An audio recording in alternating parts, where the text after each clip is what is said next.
All right. This is my third video for today. And I'm actually really excited for this one because we're breaking away from the updates and we're now getting into some of the other stuff. And this one is going to be how I came up with the idea for pairs. I've taken some notes about what I think my process was because it wasn't just an idea that popped into my head. I actually had a process and I think it's pretty cool and I wanted to share it. Side quest, actually, cool update, not related to the business at all. I posted a TikTok this weekend that has 1.3 million views. I have like 25 followers on TikTok, so I'll put a screenshot of my TikTok thing now. I think I have a couple more followers after this video, but trying to get sponsored by Shark Slides. Let's go. Okay, so how I came up with the idea for pairs, which I believe is my $1 billion app idea. I think the first place to start is this was not my first idea for a business. Like not my first thing. I'll go quickly through a couple of the ones that I had because, you know, end of high school, beginning college, all throughout college actually, lots of business ideas and they're pretty typical. So like drop shipping, I was into that for a while and I had a couple of ideas and I started a couple of stores. Print on demand shipping, that's like where you make the store with Shopify and then with like Printful or Printify, and then you create this brand and then you know have that be your thing. Real estate wholesaling, I thought that was gonna be my ticket for a while and I was gonna make a business around that. Starting a blog, there's a guy who I saw on YouTube who was like, blogs are the way to make money and passive income, and I was into that. Yada yada. So anyway, lots of business ideas. The thing that really helped was when I graduated from college, I felt like I need to focus on one thing. That was like one thought that I remember having after I graduated was the jumping from idea to idea wasn't working and I needed to focus. And if I could focus on one thing, then I'd be successful in at least one thing. And so I thought, okay, I gotta have one thing. And here's the process that I use to get to my one thing. And I call it just constraints. Creativity in your brain works in constraints. So if you give your brain a box, your brain can think inside that box. If you give somebody a piece of paper and you say, draw something, they're going to have a harder time thinking up something to draw and being creative than if you say, draw me a picture of, and you fill in the blank. If you give them some constraints, like draw me a picture of this, but make it creative, then it gives their brain something to start from and then to be creative from. And so I actually used that principle when I was thinking of the business that I wanted to stick with. And so I gave my brain the following constraints. And I'll talk through all of them as I go. The first constraint that I gave my brain was it has to be something that I'm interested in and that I have a passion for to some degree. Because all of the other businesses that I had started, whether it was, you know, wholesaling, real estate, or drop shipping or whatever, it's really hard to stick with an idea for a long period of time if you have zero interest in that idea. At the time, I wasn't disciplined enough to stick with something that I didn't enjoy. Like I could start something I didn't enjoy, but I didn't have the focus or the discipline to see that through, especially if I was going to play this game for a decade. So that was constraint number one. Find something that I'd enjoy so that I wouldn't lose energy after a few months, and so I could stick it out for a whole 10 years.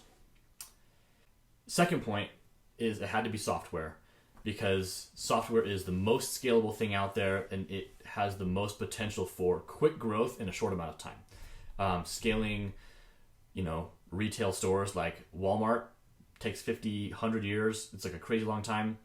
But scaling software, people create apps or they create software companies and those scale to $1 billion in 5 years, a relatively short amount of time. The third thing, this is a good one. I told myself it has to be an obvious $1 billion idea. And it has to just be like a blatantly obvious $1 billion idea. And I put this constraint on myself because I learned all throughout college that if my brain was focusing on, let's say, drop shipping, but I saw a video about someone who was doing wholesale, they're doing like real estate wholesaling or wholesaling, whatever that thing is.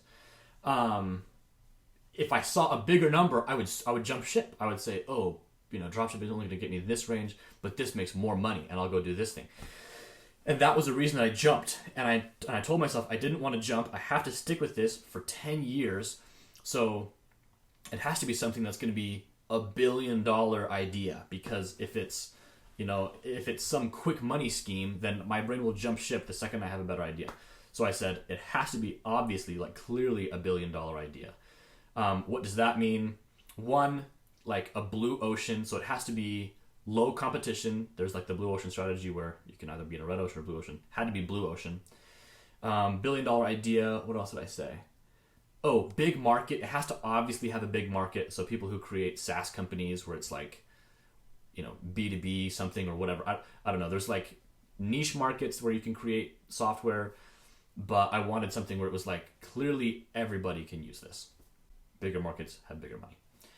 And then the third one, it had to have an easy monetization strategy. So it had to just be really easy that people were going to pay, and it would be like a good transaction for both the person and for the business. So yeah, that was my third constraint. Had to be an obviously $1 billion idea, so I didn't get distracted by other things, and I would just stick on, hey, this is my $1 billion idea.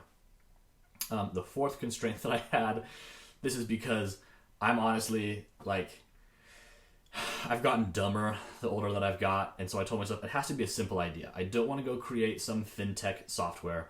I don't want to go create some B2B like CRM software. I didn't want to do anything that was weird or that was super niche like that.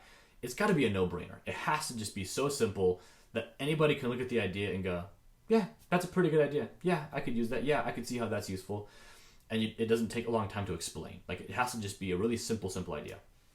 And so that was the framework that I built for myself, where I said, okay, if I can think of something within these constraints, this box, then I'll have my business that I'll stick for the next 10 years. I probably gave myself those constraints a month after I graduated from college, and then it was probably within a month that the idea for Pairs kind of just happened. Like, we were just talking about something, and then that idea just kind of landed, and I realized it fits all of my constraints. So let's go over them again. One, it had to be something that I was interested in. At the time that I had the idea, I had been recently married, had just moved into a new apartment barely, and my now wife and I were thinking, we are away from college, and we're in a new neighborhood, and it's so hard to find other couples. It was something that we genuinely wanted, and both my wife and I are also pretty big advocates of people just need friends. Like, the world is getting to a point where everybody needs more friends, and we're on our phones too much or whatever. So that was something that we were feeling both. We'd like wanted to go hang out with people, and we thought this would be a great thing to have, and we feel like it solved a really big problem in the world. Two, had to be software. It's an app. Apps are software. You make it once, it gets downloaded a million times, and you're fine. You don't have to worry about anything else.